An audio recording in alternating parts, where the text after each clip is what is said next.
So welcome, and I'm so happy that you're here with me, dear magical, mystical family.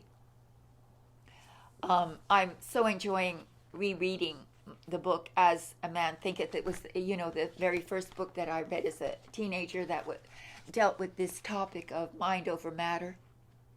My father was actually the one who led me to it. He was studying martial arts at the time, and I don't know where he came upon it, but thank goodness that he did. So the chapter is called Thought and Purpose, Chapter 4. Let's do it. Until thought is linked with purpose, there is no intelligent accomplishment. With the majority, the bark of thought is allowed to drift upon the ocean of life. Aimlessness is a vice, and such drifting must not continue for him who would steer clear of catastrophe and destruction.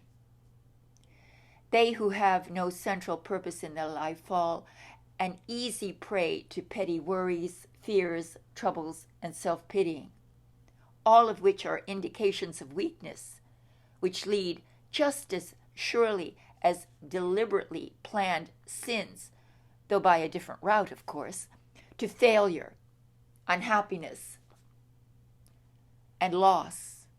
For weakness cannot persist in a power-evolving universe. A man should conceive of a legitimate purpose in his heart and set out to accomplish it. He should make his purpose the centralizing point of his thoughts. It may take the form of a spiritual ideal, or it may be a worldly object, according to his nature at the time being. But whichever it is, he should steadily focus his thought forces upon the object which he has set before him. He should make this purpose his supreme duty and should devote himself to its attainment, not allowing his thoughts to wander away in ephemeral fancies and longings and imaginings. This is the royal road to self-control and true concentration of thought. Even if he fails again and again to accomplish his purpose, as he necessarily must until weakness is overcome, the strength of character gained will be the measure of his true success, and this will form a new starting point for future power and triumph. Those who are not prepared for the apprehension of a great purpose should fix the thoughts upon the faultless performance of their duty, no matter how insignificant their task may appear. Only in this way can the thoughts be gathered and focused, and resolution and energy be developed, which, being done, there is nothing which may not be accomplished. So when you're without a goal, without a greater purpose, then he's suggesting the best use of your thoughts and your power is to do your duty as best you can with a mind to being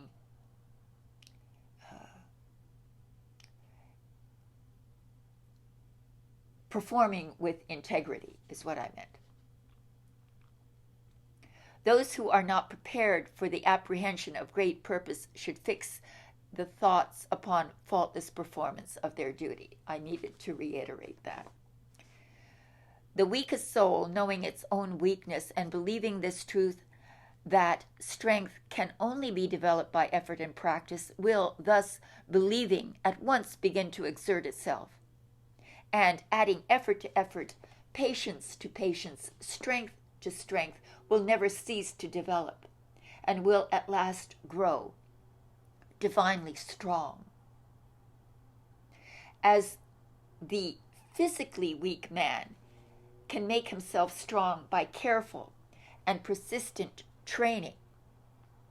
So the man of weak thoughts can make them strong by exercising himself in right thinking. Having conceived of his purpose, a man should mentally mark out a straight pathway to its achievement, looking neither to the left nor to the right. Doubts and fears should be rigorously excluded. They are disintegrating elements which break up the straight line of effort, rendering it crooked, ineffectual, and useless. Thoughts of doubt and fear never accomplish anything, and never can.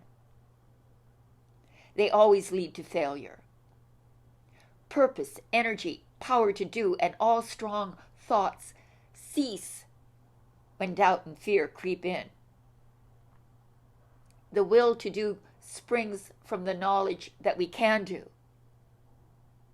Doubt and fear are the great enemies of knowledge.